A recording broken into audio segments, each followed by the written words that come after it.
Lisons dans Ésaïe notre texte que je suis en train de développer ces derniers mois. Basi tutasoma kwenye kitabu ya nabii Isaya maandiko yetu ambayo inakuwa linasemea mwezi huu. Ésaïe 46 verset 9 jusqu'au 10e verset. Isaya 46 natoka shairi yake ya 9 kwenda mpaka ya 10. 11e verset jusqu'au 11e verset. 11 pale.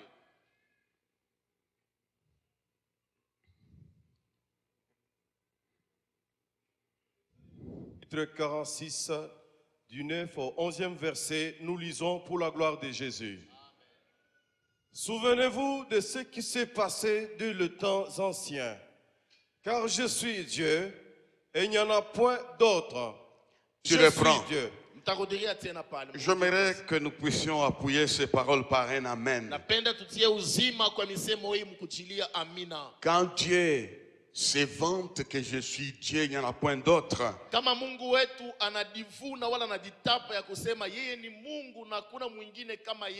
Il connaît la faiblesse de tous les autres dieux.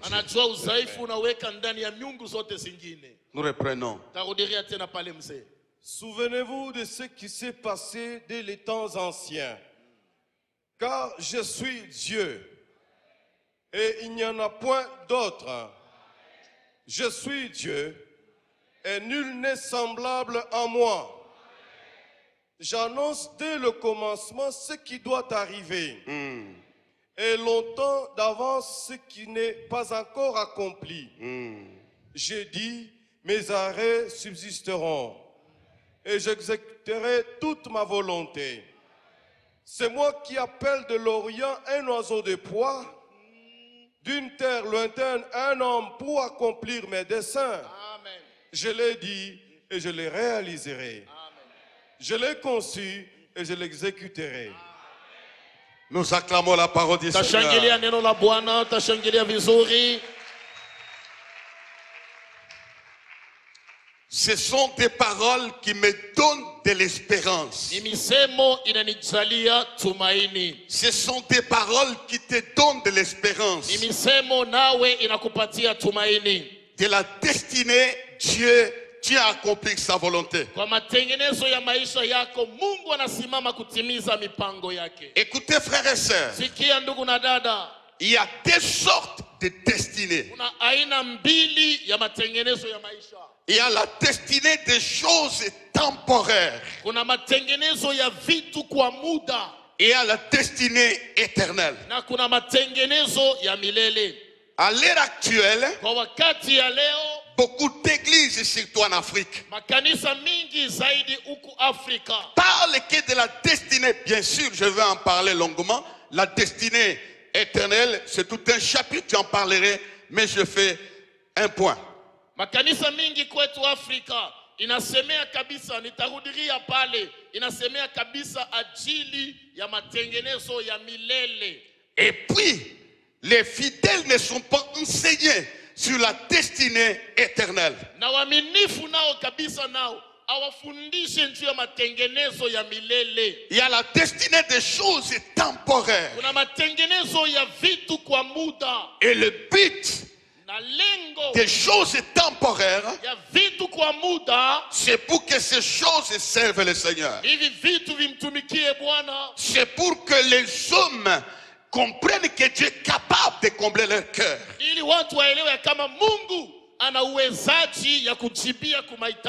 Je dis une chose ce matin. Les choses, les biens matériels passeront un jour. Ta maison passera. Bien que ta maison a été programmée dans la destinée des choses temporaires. Et Dieu t'a donné cela pour jouir ton cœur. Sache que ta richesse restera sur la terre. Ta belle maison restera sur la terre. Ta belle voiture restera sur la terre. Quand Dieu te donne ces choses, n'oublie pas la destinée éternelle.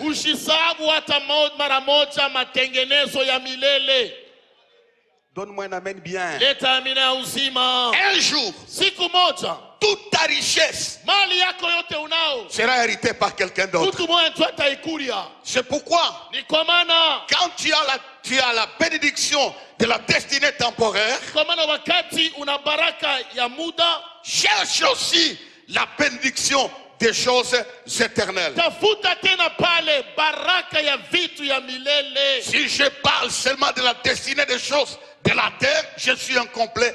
Même Dieu est capable de me juger. Kama inasemea tu ajili ya matengenezo ya vitu ya dunia, niko tu kwa ufupi, na pale Mungu anaweza kunihukumu kwa ile.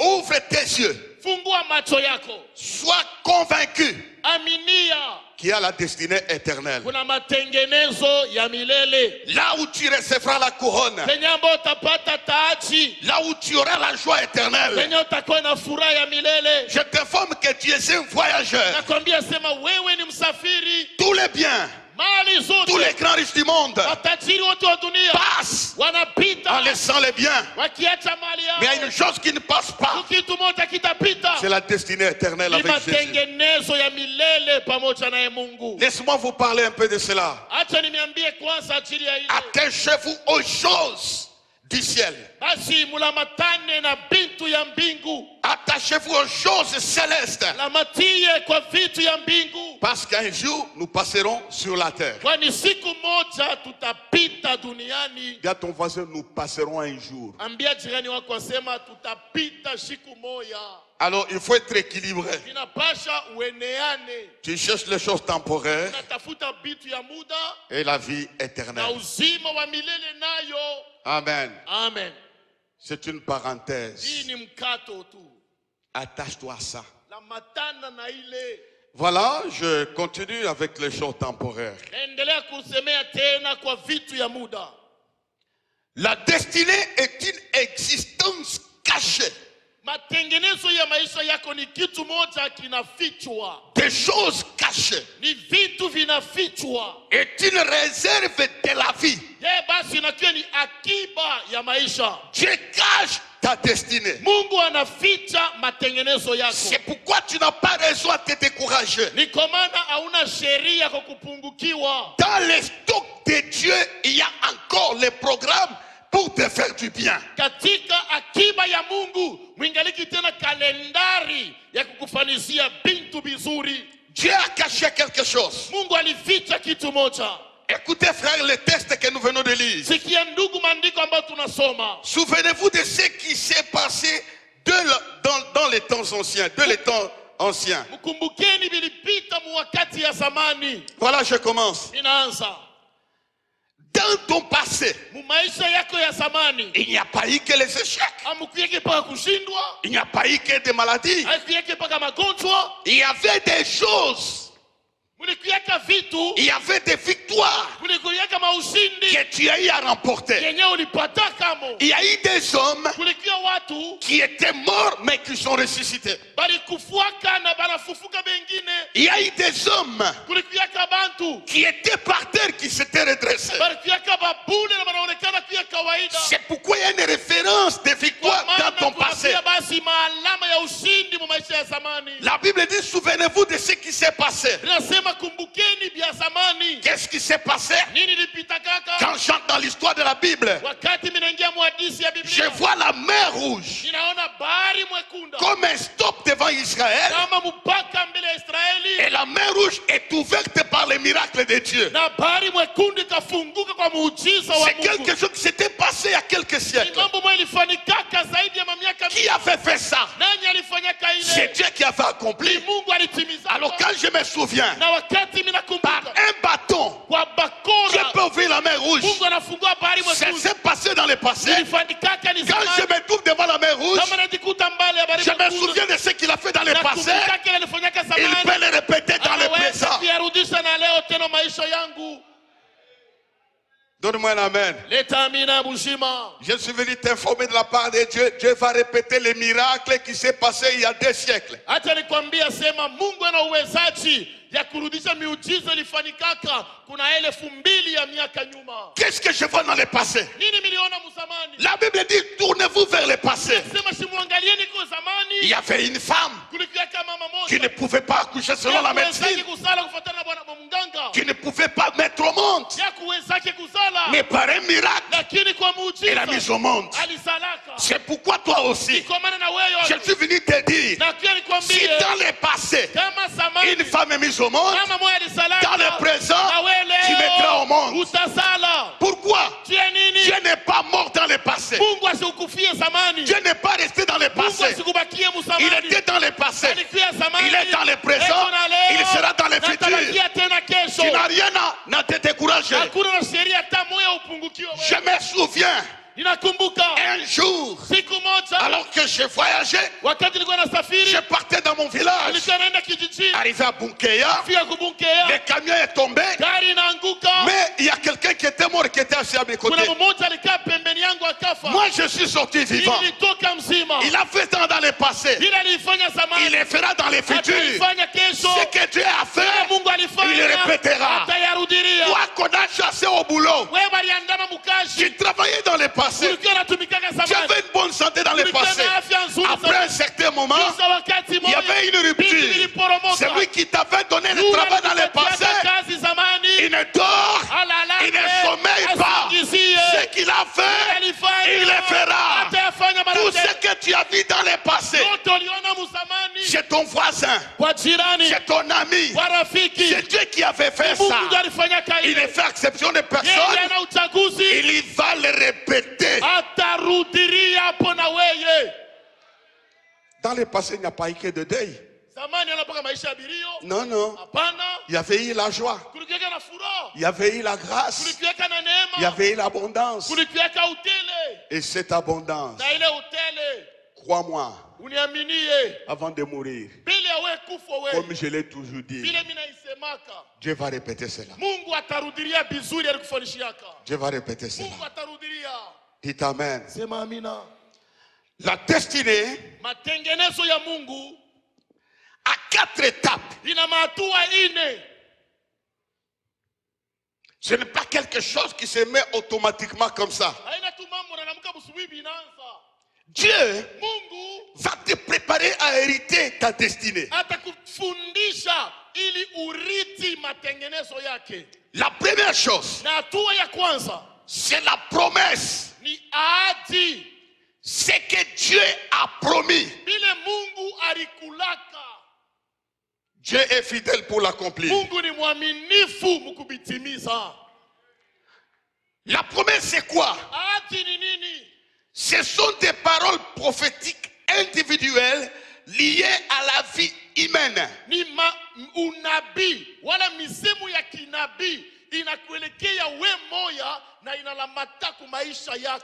Chaque personne a une promesse. Un jour tu as reçu la prophétie. Ne force pas qu'on a été prophétisé. Ce matin, reçois la prophétie par la parole que Dieu accomplira ton dessein.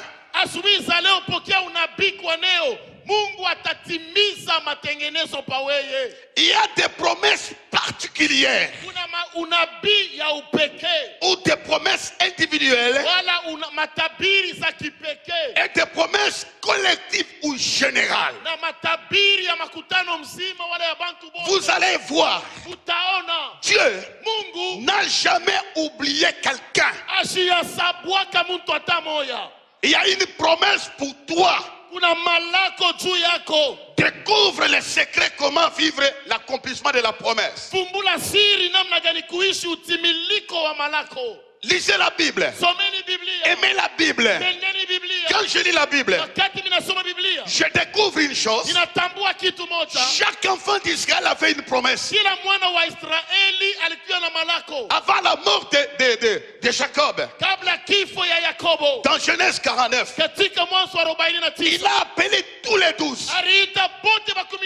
Et chaque enfant avait une promesse.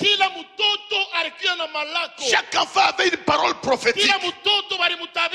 N'imite personne, imite personne. Dieu ne t'a pas oublié. Tu es né pour vivre la promesse de Dieu. Avant la mort, il a commencé à bénir ses enfants. Chaque personne a reçu la promesse. alipokea malako Ce qui est vivable, ya kuishi nao. tu le vivras aussi. Quand je vois Dieu, Wakati ninamwona Mungu autoriser Jacob de bénir ses enfants. anamruhusu Yakobo wabariki watoto yake. Écoute-moi bien. Unielewa vizuri? Sur toi, Juu yako il y a une promesse de la part de Dieu. beko kutokea Mungu. Si tu es femme, Kama uko mama, tu es une aide de quelqu'un. wewe ni msaidizi wa fulani, Certainement pas t'épouser. hakika utaolewa. Tu es une femme, Kama uko mama, certainement tu as couché. hakika utazala. Frères et sœurs, Ndugu na dada, n'imite personne. usifuatilishe Mungu. Tu es unique dans le corps de Dieu. Hakuzalishwa kwa bure. Qui est important. Ya kawaida. C'est pas d'où nous venons. Haina kule tunatokea.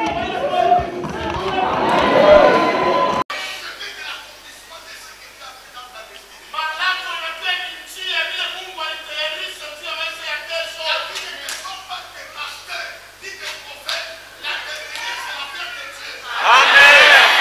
Haielekea mapastori, haielekea manabii utatembelea.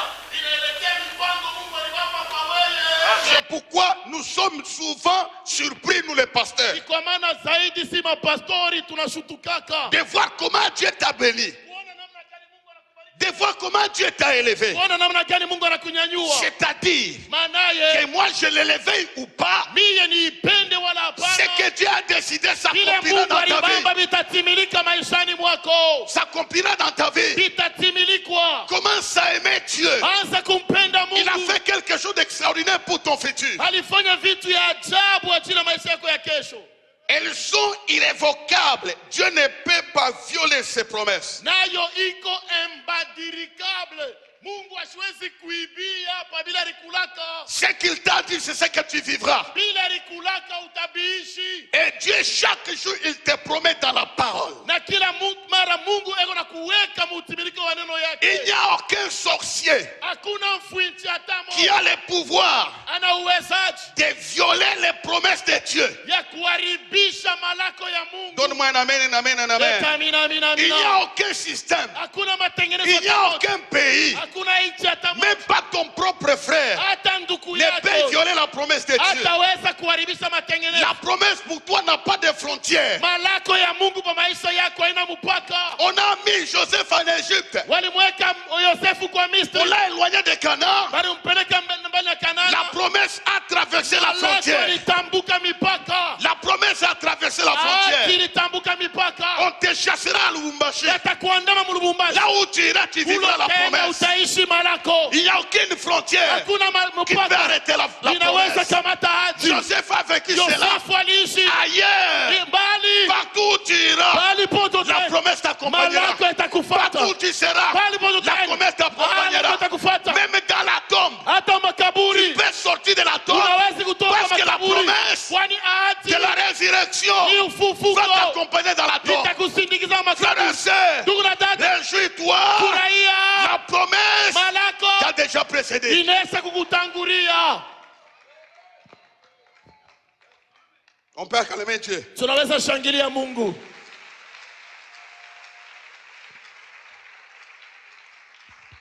Les promesses ne sont pas imitables. Malako abaifuatilishanake. Quand on a appris ça à la famine, le Saint-Esprit m'a enseigné beaucoup de choses. Wakati tulifunda kwa fumini, Roho Mtakatifu alinifunulia vya mingi sana pale. Il ne faut pas imiter. Hapana kufuatilishana. Peut-être toi tu es évangéliste, tu n'es pas pasteur. Maintenant tu vas imiter les pasteurs. Toi tu as été appelé pour être évangéliste, gagner les âmes et faire des miracles. Maintenant tu t'improvises, tu as imité, tu t'es fait évangéliste. Tout ce qui est donné à l'évangéliste ne viendra pas chez toi. Comme Dieu ne t'a pas préparé à être pasteur, il ne te donne pas ce qu'il n'a pas préparé, tu vas rester en l'air. N'imite personne. Ni kama na mumaisha humu, hapana kufuatilisha muntu. Mungu alikuita nasema weye uko injiliste. Uhubiri. Toka nje, uhubiri manafsi, leta yo mukanisa na baraka ya evangeliste iko na kuchunga. Sasa angalia, wewe pale ya kuhubiri nje, unarifika po ya bapasteur. Unaanza kufanya kipasteur, baraka ya bapasteur utalusa, baraka ya evangeliste unalusa tena, unaisha pakachi. Acclamons ça, c'est profond. Tushangilie ile kabisa. La Bible dit, Biblia inasema, je vais exécuter au temps fixé. Nitatimiza muwakati kamili. Dieu n'agit pas en dehors de son temps. Mungu asitendake nje ya mipango yake. Non. Hapana. Il y a un temps fixé. Kuku wakati likamatiwa. Je t'informe. Nakwambia. Il y a un temps fixé. Kuku wakati likamatiwa. Peut-être saa zingine tu ne connais pas. Haujui. Je ne connais pas. Nisijui. Mais la vérité est que le temps fixé, wakati tu vas travailler, tu vas te marier, tu vas voyager, tu vas construire, tu vas acheter, tu vas évoluer. Il y a un temps fixé. Dieu gère le temps. Il peut créer un nouveau temps dans un autre temps. Peut-être tu es dans le temps de malédiction, mais Dieu va créer un nouveau temps de bénédiction. Mungu ana uwezaji ya kuzala wakati yake muwakati ingine. Pengine leo ku muwakati ya kishoto. Mungu anaweza kuzala mule mkishoto wakati ya baraka. C'est ça la destinée. Quand Quand tu comprends ça, qu'il y a un temps fixé. Quand tu comprends ça, le temps est en train de venir. Tu auras un comportement d'adoration. D'adoration. Tu vas commencer à sauter. Tu vas commencer à danser. Tu vas commencer à crier. Tu vas commencer à danser. Tu vas commencer à sauter. Parce que je sais, les jours s'élèvent. Les jours s'élèvent. Les jours s'élèvent. Dieu va accomplir sa parole. Commence à l'adorer. Commence à le louer. Pour son temps. Chaque chose a son temps. Si quelqu'un s'est marié, c'est son temps. Quelqu'un a voyagé, c'est son temps. Il a construit la maison, c'est son temps. Mais ce que je sais, tu as un temps. Acclamons le Seigneur. Tushangilie Bwana, tushangilie. Cette étape de la promesse, ile wakati ya malako, c'est pour me rassurer. Ni ajili ya kunihakikishia. Un homme de promesse, un homme de promesse muntu wa malako sentira ce que Dieu va faire. Asa kushikia kielimo ya harufu ya bile Mungu atafanya. Tu vas à un moment donné sentir l'atmosphère d'une personne spéciale, extraordinaire. Ce n'est pas l'orgueil. Tu sens ça. Effectivement, il y a quelque chose que Dieu te miroite, ton devenir, pour ne pas dévier, aller à côté. Unajua muntu wa malako iko nasikia ule muntu wa ndani anaweza kutangulia kujiba. Hata unavola nkombo lakini ulione saka paipai. Tule wa ndani ule iko na bushima wa malako. Dites amen. Sema amina. Jeudi, vendredi, un homme de la destinée va sentir que ça, ce n'est pas ma lignée, ce n'est pas mon environnement. Il part. Moïse est devenu grand, il refusa d'être appelé fils de la fille de Pharaon. Il a senti ça comment? Il a senti dans son cœur que ça, ce n'est pas pour moi. En dehors de ce que je vois, il y a autre chose.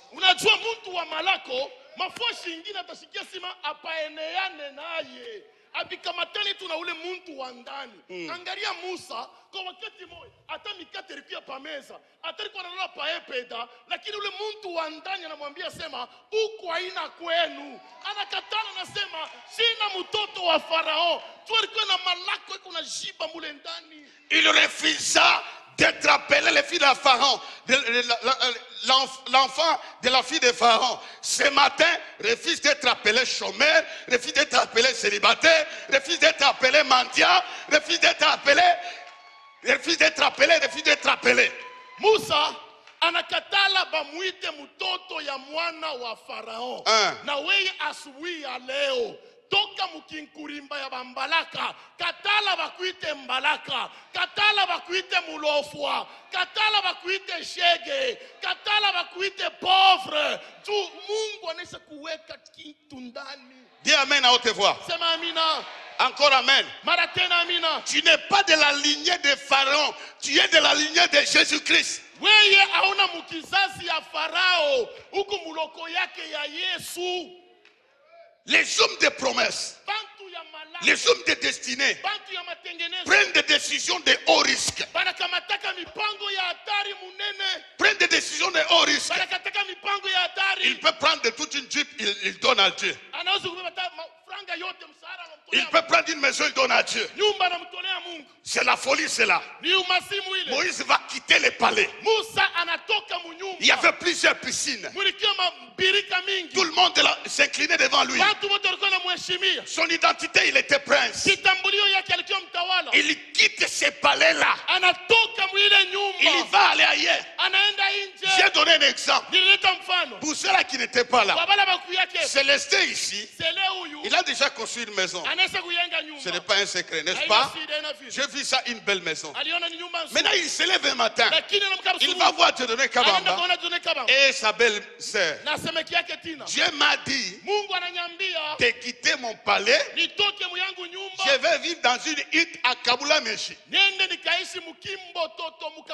Qu'est-ce que son frère va dire? Nimajimu. C'est la folie. Oui. Il n'y a que les fous qui hériteront les promesses de Dieu. Il n'y a que les fous qui hériteront les promesses de Dieu. La Bible déclare par la foi. Il quitta sans être effrayé. Quelqu'un de promesses ne tremble pas, il n'a pas peur de quoi que ce soit, que les dollars montent, descendent, il n'a pas peur de ça. Il ne dépend pas des dollars, il ne dépend pas de quoi que ce soit, il dépend de la provision divine. Muntu ya malako, yeye angarieke kutafuta kujua dole nafika munini, barisema ko inchi bifukani, lakini yeye kyake tu anaweza kulengamia paka pale Mungu alisema. Il y a une étape importante avant que la promesse se réalise. C'est les épreuves les plus noires. Tu monteras les montagnes. Tu vas descendre dans les vallées. Beaucoup de problèmes à résoudre. Beaucoup de questions à répondre. Un chemin à suivre d'incompréhension. Frères et sœurs, dans tout ça, pour atteindre le but, il y a un prix à payer. Écoutez frère, chaque promesse de Dieu est liée à un problème à résoudre. Voyons notre patriarche Abraham. Dieu lui miroite des choses. Quitte ton pays. Tu seras une source de bénédiction. Je rendrai ton nom grand. Ce sont de belles paroles qu'il écoutait. Il dit, oh Dieu m'a dit que je serai grand. Avant de devenir grand, tu dois être d'abord petit. Dans les chemins de Dieu, tu seras petit. Dites amen. Dans le champ de Dieu, avant de monter, il faut descendre. Avant de vivre, il faut mourir. Celui qui perdra sa vie la retrouvera après. Avant d'avoir, il faut perdre. Alors il y a des problèmes à résoudre. Écoutez frère, à peu près 5 problèmes ou 7 dans la vie d'Abraham. Il quitte le pays avec la vision de la grandeur, avec la vision qui sera une source de bénédiction. Il va vivre le contraire. Sur son chemin, il y a eu des querelles entre Lot et lui, entre les bergers d'Abraham et les bergers de Lot. Tout homme de promesse connaîtra des querelles. Dites amen, amen, amen, amen, amen, amen. À un moment donné, il claque. Il dit à son neveu, si tu vas à droite, tu iras à gauche. Si tu vas à gauche, tu iras à droite. Et séparons-nous. Dans les chemins de promesses, il y aura des séparations. Donne-moi un amen, un amen. Ce n'est pas tu vois un frère, tu lui dis je me sépare de toi parce que dans les chemins on se sépare. Non, il y aura des séparations pour que ce que tu as prévu pour toi seul vienne sur toi.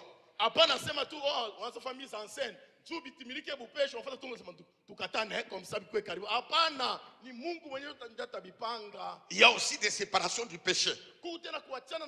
Il y a des séparations de milliers que j'ai côtoyées. Je dois laisser cela. Un homme de promesse connaîtra des choses pareilles. Il est tourmenté. Il se pose des questions. Tu m'as dit, je serai grand. Tu m'as dit, je serai grand. Maintenant, je suis en train d'errer. Où est ta promesse? Oui, ça s'accomplira. Mais tu dois d'abord mourir. Dites amen.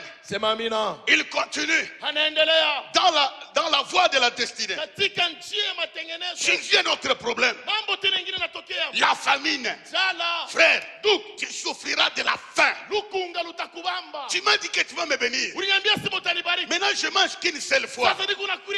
Il y a des gens ici. Pour manger, il faut qu'il aille chez son copain, chez son ami. Mais on nous a dit que tu pouvais tous nos besoins. Abraham a connu la faim. Je suis venu te parler de la part du Saint-Esprit. Tu passeras par là. Tu connaîtras des difficultés. Mais tu ne mourras pas. Parce qu'au temps fixé, Dieu va essuyer tes larmes. Dieu va essuyer tes larmes. Les gens qui t'ont connu avant ne vont pas te repérer. Parce que Dieu accomplira sa promesse. Accomplira sa promesse. Il a connu la faim. Il va en Égypte. Frère, dis à ton voisin, sois calme. Dis-lui, sois calme. Il fuit la faim. Il arrive en Égypte. Un problème surgit. Un homme fou va draguer sa femme. Sarah dit, Seigneur, tu dragues ma femme. Et puis, Seigneur, comment ça? La Bible est voilée avec beaucoup de respect. Effectivement, Sarah était partie au palais de Pharaon. Qu'est-ce qui s'était passé? Je ne sais pas. Un homme comme Pharaon. Hein? Unaona, mu Biblia humo Mungu masiri ya mingi wanafunika bia mingi. Kile tunayua Farao alimutretaka Sara. Sara aliendaka kwa Farao. Bile bilifanikaka kwa heshima pala tuangalie hapo.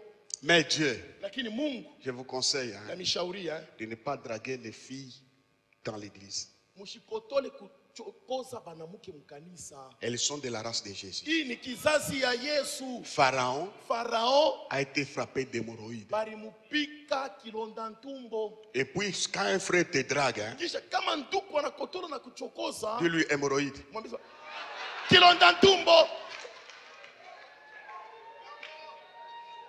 Dieu a frappé. Vraiment, il est troublé. Quand est-ce que je vivrai tout ça? Entre nous, qui peut accepter que sa femme soit draguée? Toi, tu vas accepter. Toi, tu vas accepter.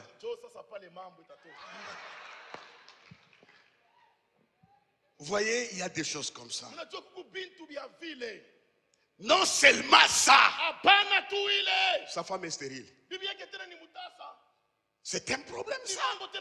Ça s'accumule. Quand ça s'accumule, tu n'es pas loin du temps fixé. Faut pas dire miwabo mambo pita, vraiment Jésus ici, je ne sais pas si qu'est-ce que je vais faire. Tu n'as rien à faire. Attends, adore-le, au moment opportun il va agir. Kama vya vile vinakufikia hapana kwanza kuisemea. Oh Yesu unanyacha pale nilikuwa mpagano mimi nataka kupata kona ya sabuni, mimi nataka kufuata kona ya mafuta, sasa tunaenda kuishia na wewe wapi? Acha Mungu mwenyewe joko na vile kuna kubungulusha baadaye mtatobola. Maintenant écoutez-moi. Sasa shikia. Quelles que soient les difficultés, dans tout ce que tu vas connaître, tu croiseras la haute sagesse de Dieu.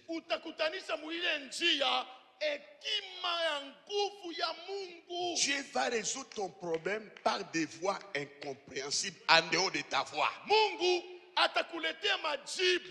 mumaina moya kwanze kuiwazia hata na kuiaminia. Et puis tu vas t'étonner comment c'est venu comme ça.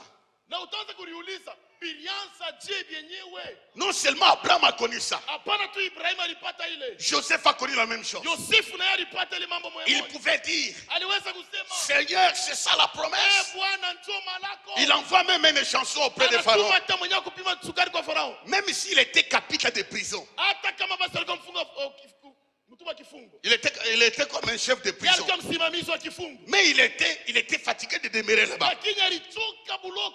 Dans la sagesse de Dieu, j'aime sa sagesse. Dieu va faire ceci. Les difficultés des uns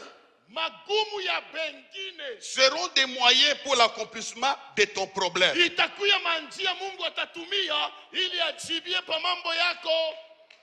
Pharaon a un rêve. Il est troublé. Il est troublé. On le fait sortir pour interpréter le rêve. Quand il interprète les difficultés des autres, c'est ces mêmes interprétations qui vont interpréter son rêve de devenir premier ministre.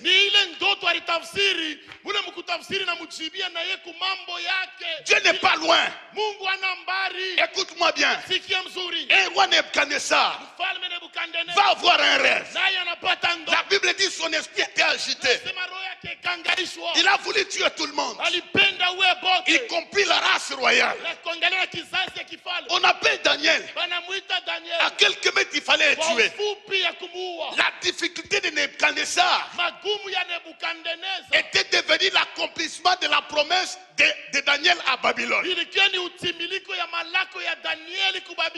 Dieu est sage. Tu connaîtras sa sagesse. Tu croiseras sa sagesse. Il te reste une chose. C'est la sagesse d'en haut pour résoudre ton problème. Il est sage. Même la difficulté que tu connais là, c'est une solution à ta vie. Il faut être sensible. Comment est-ce que Dieu va résoudre mon problème? Sarah avait un problème. Elle a même poussé son mari à aller ailleurs. Comment est-ce que Dieu a résolu son problème? Ce n'était pas par la prière. C'était par l'hospitalité. Et en recevant les 3 personnes, la promesse est accomplie. Commence à accueillir les gens. Dis ça à ton frère. Commence à accueillir les gens. Donne à manger aux gens. Dis à ton voisin, accueillons-nous à l'église. Dieu accomplira sa promesse. Accueillons-nous.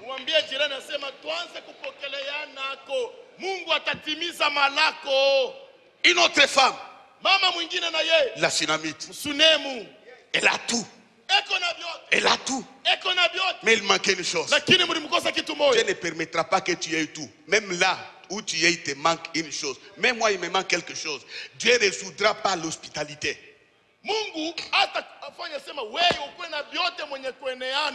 hata pale wiko unesha paka kukosewa. Niko maana njoo kupata utimiliko, anza kupokea kwa bantu. Elle a ouvert les yeux. Anafungula macho. Cet homme qui passe ici, huyu mtu anapita kama, nous devons l'accueillir. Tumupokelee kwa lui construire une chambre haute. Tumuyengee nyumba ya juu. Sans attendre quoi que ce soit. Kuchunga sema tulipe. C'est de cette façon-là que Dieu avait décidé d'accomplir la promesse dans la vie de la Sunamite. Mungu alikamata kujibia mambo ya Msunemu. Accueille-les. Accueille les gens. Nourris les veuves. Nourris les orphelins. Nourris les démunis. Accueille les visiteurs. Tu ne sais pas ce que Dieu va faire.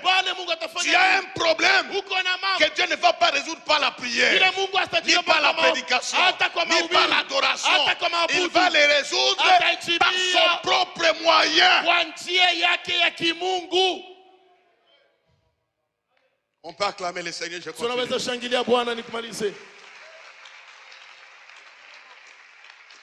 La manière dont Dieu va résoudre le problème de Maurice, ce n'est pas la même manière qu'il va résoudre le problème de Justin, ce n'est pas la même manière qu'il va résoudre le problème de Jean.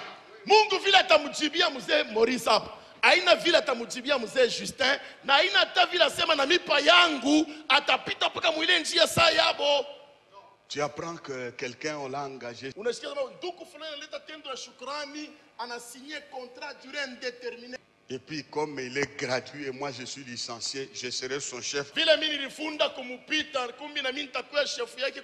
Tu arrives, on a déjà clôturé. Banakwambia sema tunaisha kuisha kubeba. Sauf que nous avons besoin de chauffeurs. Hapa tu unatafuta tu ba driver. Tu seras chauffeur licencié. Wewe utakuwa driver lakini japo rifunda sana. La manière dont Dieu va te conduire, ce n'est pas la même manière qui va me conduire. Namna ile Mungu atenda na wewe, haina vile Mungu atenda na miye. Elisabeth, vieillir, sans enfant. Comment Dieu l'a fait? Comment Dieu a fait? Par le service divin de son mari. Par le ministère. Sers le Seigneur. C'est par les services que Dieu m'a béni. Sers-le de tout cœur. À un moment, tu vas récolter ce que tu as semé. Je dis, tu vas récolter ce que tu as semé. Dites Amen. Anne avait une difficulté. Comment Dieu va résoudre cela? Je vous dis toutes ces choses. Vous connaîtrez des difficultés sur le chemin de la promesse de la destinée. Mais Dieu est sage. Il aura des moyens appropriés pour résoudre vos besoins et croiser vos problèmes.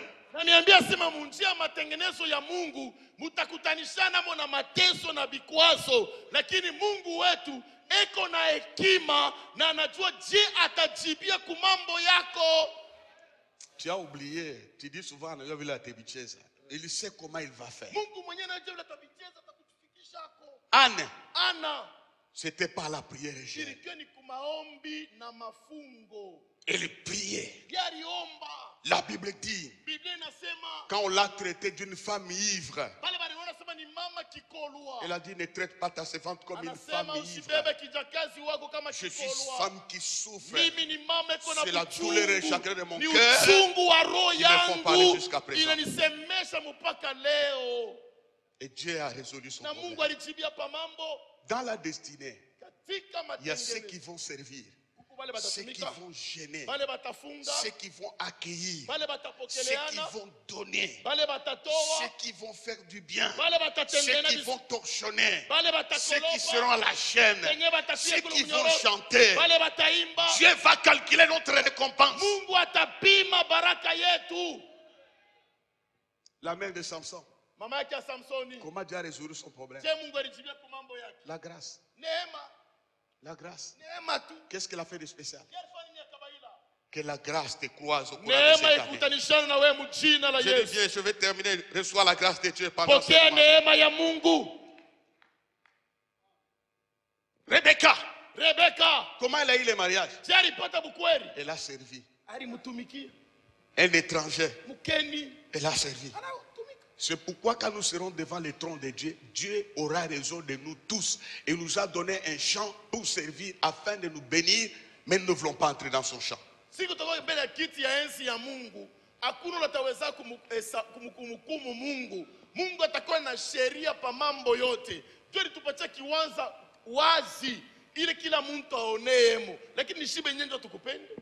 Les autres, je vais compléter dimanche prochain.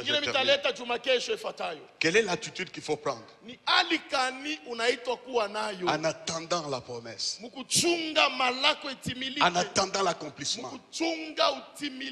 Posez-moi la question, quelle attitude prendre? La première chose, c'est la patience dans la souffrance.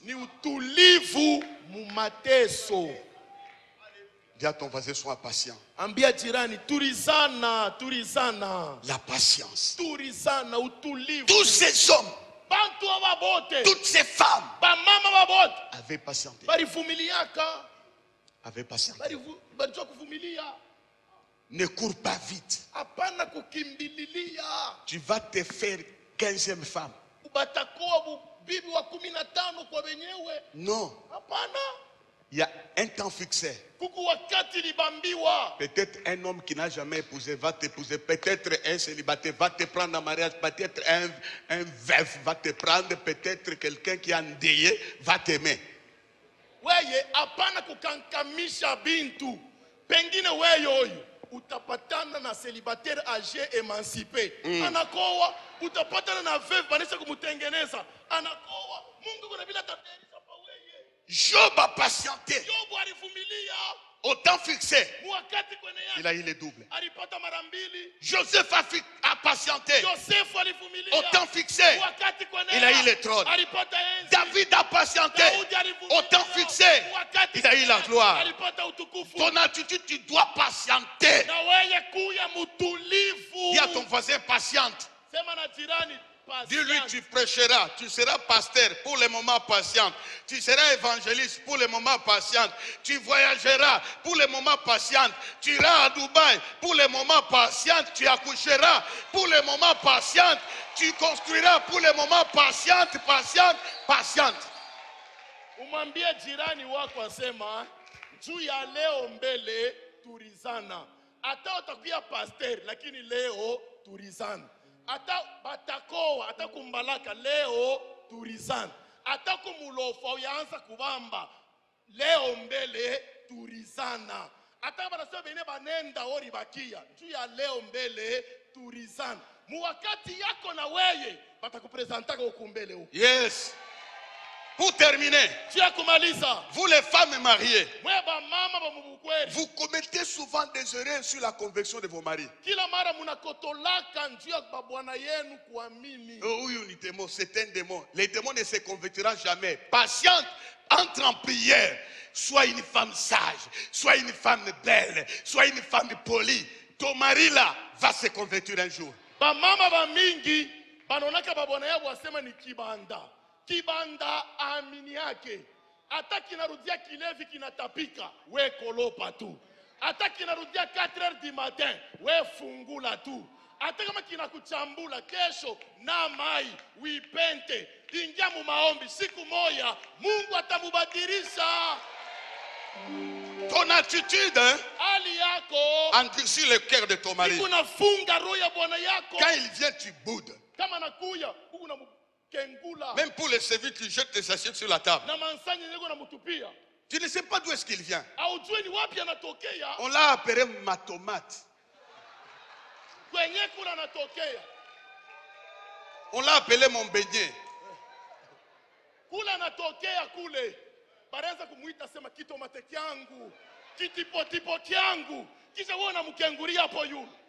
Là on l'appelle mon bonbon.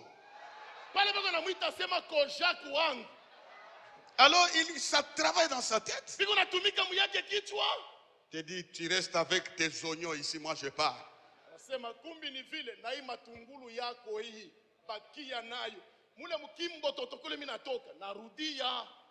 Patiente.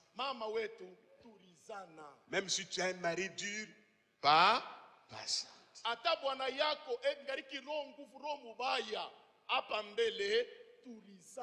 Un jour, tu rendras témoignage. J'avais un homme dur. Aujourd'hui, Dieu l'a changé. Écoute-moi. Je termine.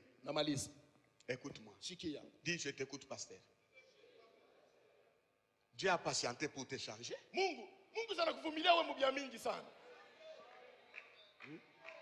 Tout ce que tu faisais, les crocs en jambes, un métier dur. Dieu a patienté. Il t'a même sorti des accidents.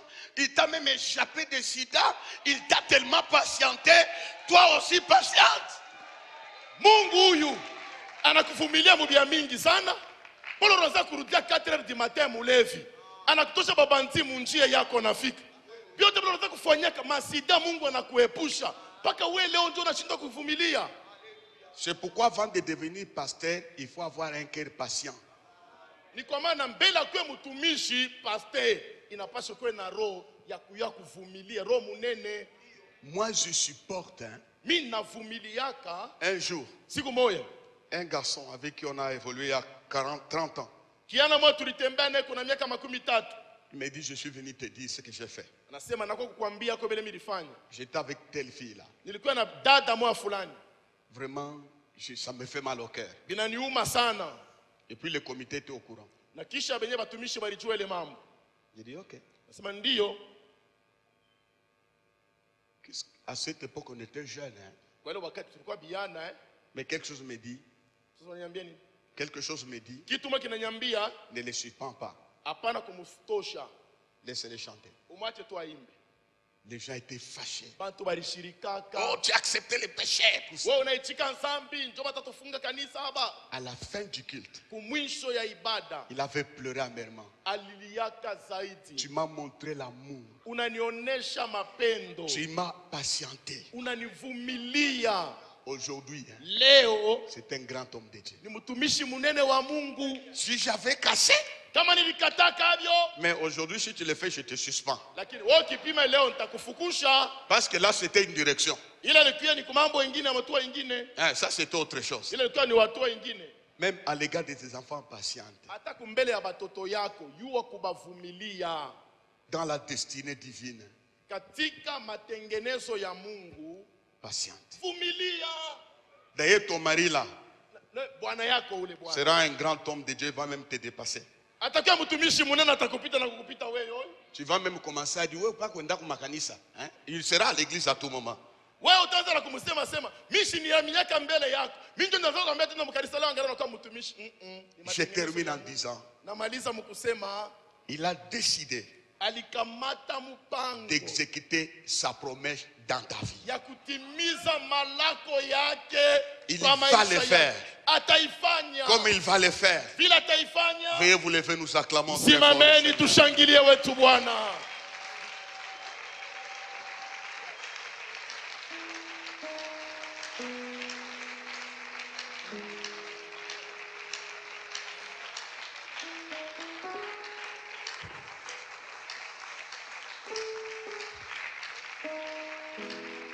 Merci.